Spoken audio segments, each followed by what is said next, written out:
Hello, I'm Rob, And I'm Rob. and welcome to Impossible Mission. This week on this video games chat, we're talking about the price of games going next gen. Context for this, though. I'm assuming in the internet space it's been quite common knowledge, but 2K have released their plan for what they're going to do, what they're going to price as the NBA 2K21 release. So they've got like a PlayStation 3 and PlayStation 4, going back a bit there, PlayStation 4 and Xbox One price at, I think it was $50, let's just say $60. Yeah, it was $60, $59.99. There's the version where you get the Xbox One, Xbox Series X or PlayStation 4 and PlayStation 5 one, in which they're essentially charging you for the game twice, which is very, very bold, but they've been quite bold with their gambling mechanics, so, that's 2K for you. But the real interesting thing to come out of that is the fact that they have openly positioned the price for next-gen games to be £70, and other companies have come out, not so much in support of this, but sort of backing it up, the idea that they've wanted to raise the price of games for a very long time, because costs of games have gone up, whereas the actual selling price has stayed the same for an awful long time. But before you get in, this also reminds me going back to the N64. I remember them games were 65 quid. So Yeah, I know. but that was like 65 in what, the mid 90s. Yeah, Is probably closer to about 100 quid now. I mean, it's kind of a reflection of what's been happening with games. And because you remember a few episodes ago, I can't remember which episode it was, we were talking about the decline and almost death of mid-range games. We were talking about how they'd almost disappeared. I mean, they are making a... Yeah, I mean, it seemed like with the press release for the PlayStation 5, the third-party Xbox Ones, there seems to be a lot of things that are sort of in that middle ground. Yeah, I mean, it's basically stuff which isn't third-person action games or open world, and there seems to be a real turning in the sand there with other things coming out. yeah. See, this is the thing that happens, and I don't understand why humans in general just keep making the same mistake over and over again. You see it happen a lot with like societies in general. When you throttle and almost extinguish, say, the middle class or the mid-range of society, you end up with a system that's either too top or bottom heavy, and that's what's happened with games. They become too top heavy towards AAA games. It's very political, but Well, you understand what I mean? putting it in a more business sense, AAA is kind of like a monopoly. Yeah, that's the point I'm making. A lot of the focus, a lot of the attention is on the AAA games, on the AAA market, and all of the money and all of the resources and all of the people and all of the pressure, to a degree, is being poured into the AAA market.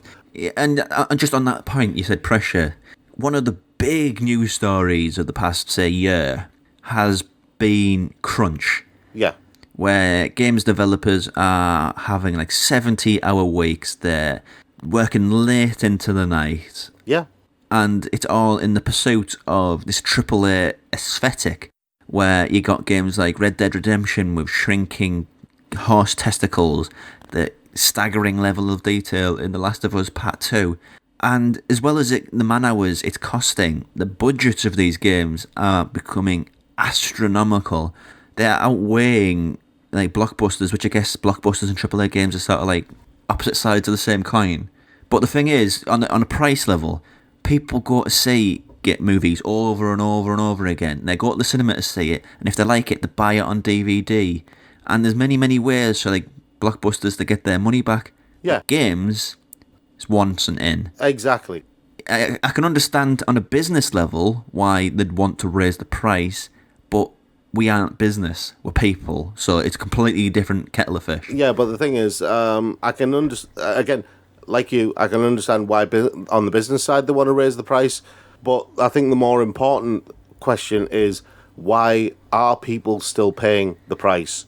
Because I can't remember what year it was, but there was a year where people thought that the cost of going to the cinema was too prohibitive. It's very expensive to go to the cinema. But the thing is, they felt it had reached a critical point, and they basically stopped going. They refused to go to the cinema. There's ways around that, though, isn't there? I mean, we've seen the rise of unlimited cards where you pay a set fee every month and you get whatever you want. I think it was before the cinema started introducing things like unlimited cards and stuff like that. So I think we're talking like late 90s, early noughties.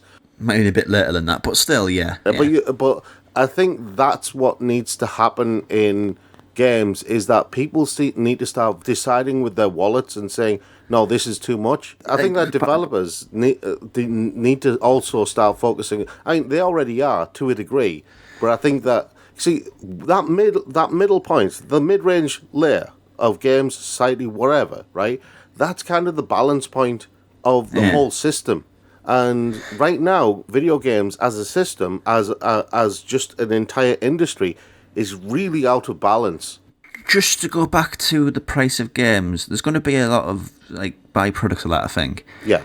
£70 a game. Let's say you buy 4 games a year. That's £280. Lot of money. Yeah.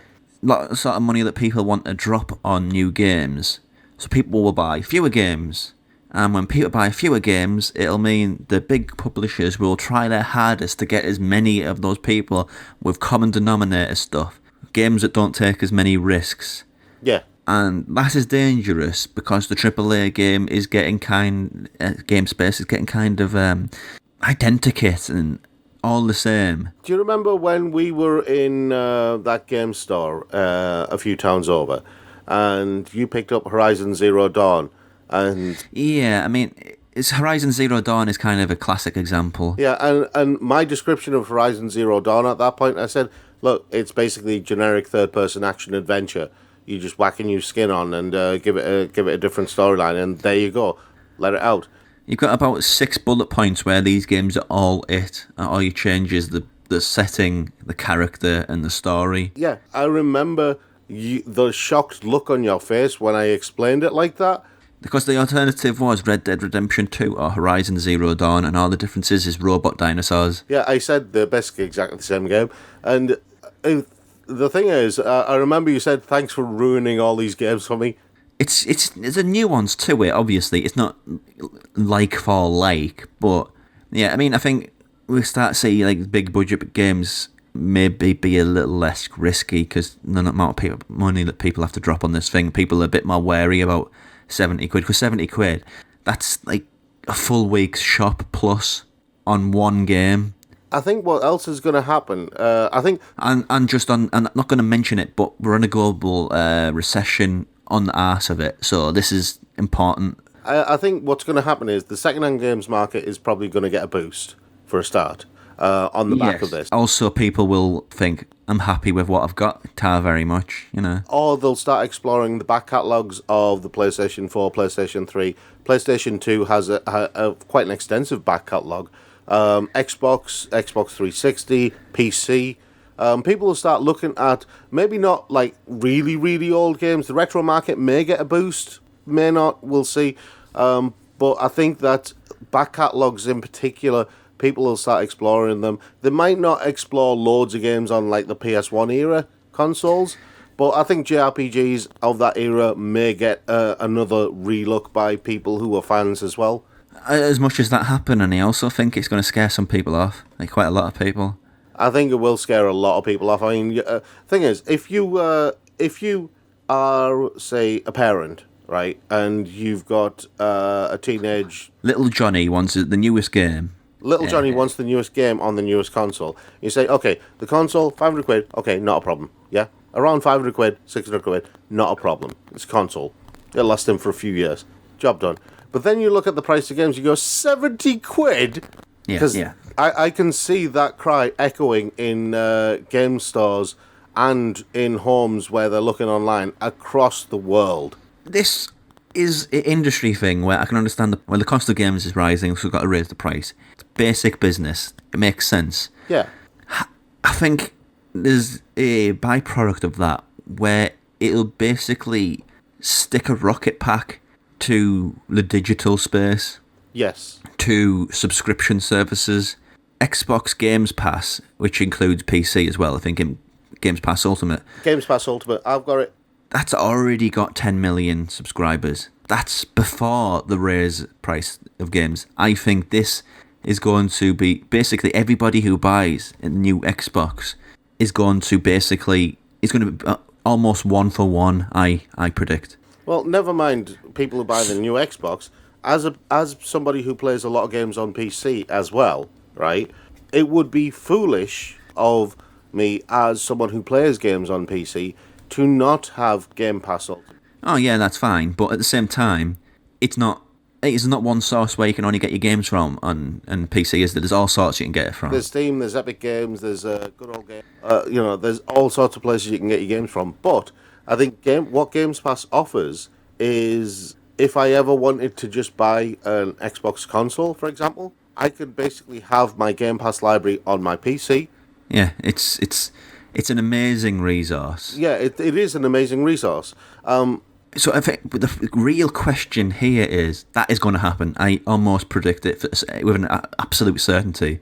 Opposite side of the scale is, how are PlayStation going to react? See, this is the thing. Right now, PlayStation have PlayStation Now, and it's got a library of 700 games, but they haven't really poured any resources into it. And only just really started, haven't they? Well, this is the thing. To say started, they're kind of poking it a little bit right now. But PlayStation Now has been around for a while, and if Sony had poured the resources into PlayStation Now over the years, they could have really made the system great. That's the thing. On that point, if PlayStation had tried, they could have made it great. How many times has that happened? That's happened more times than I can count. The handhelds. PSVR. I don't think PSVR has been a success at all. PlayStation VR hasn't been a success. And there's probably countless others that you can go through. PlayStation have a history of having a new plaything and half-arsing it. See, this is the big problem with Sony. But just on that point, it worries me because I think they need to do it, and their history concerns me. See, this is the problem I've got with Sony. They have a great foundation, but they refuse to build on it. And one of the reasons they refuse to build on it is the proprietary nature of Sony itself. Sony wants you to use Sony products. They want you to... it's the PS Vita all over again, right? Yeah, that was it. That's possible. In gaming, that's up there with like the biggest cock-ups in gaming history, I'd say, just how they handled the portable PlayStation family of devices. Well, I mean, the PSP, not so much. The PSP was fine. Got no problem with the PSP. The PSP Go, maybe not so much. PSP Go is it's not as bad as the PS Vita. See, the big problem with the PS Vita, and this is something that everybody knows, was the memory card, right? If Sony had gone with your Commodore Garden micro SD card or just a normal SD card, right, instead of their own stupid, overpriced proprietary SD card, which didn't give you anywhere near the level of storage that you needed, right, the Vita would have still been competing in the handheld space. It would have really been able to go up against Nintendo's handheld systems. People flocked to the DS and the DS XL and the 3DS, right? People flocked to them because they got sick of having to always uninstall and reinstall games on the Vita.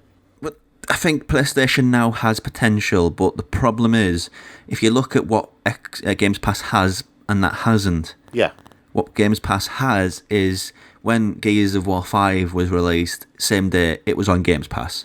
When Last of Us 2 was released, we're probably going to be waiting about a year to 18 months for it to be on Game Pass. Yeah. And when you want a new game, but you can't afford it, so you want one of these subscription services to take the stupid weight out of games costs. Yeah. You'll think, why can't I play the new games, but the Xbox guys can? Yeah, and this is, again, one of the big problems with Sony, is that, see, the way you're explaining it, right, it reminds me of why Sky lost the streaming service, the streaming war to Netflix, right? Because Sky used to do, I'm just using Sky as an example, Sky and Netflix. Sky used to do this thing where, and they still do to a degree, where you can watch They say watch all the latest movies on wherever it's Sky Cinema or something like that, and you can basically pay an extra cost on top of your Sky subscription to watch a movie that was out at the cinemas a few months ago. Yeah? Yeah, it's pretty good. Whereas Netflix are doing kind of the opposite of that entirely. And when Netflix puts out a movie that's kind of produced by Netflix with the Netflix brand on it, and look at the Eurovision movie that's just come out. It's out on Netflix. You can watch it straight away. You're not having to go to a cinema. You're not having to wait 3 months to watch it on Sky. You can watch it straight away on Netflix, and that's why Netflix won. Yeah, this conversation sort of opens up into different things.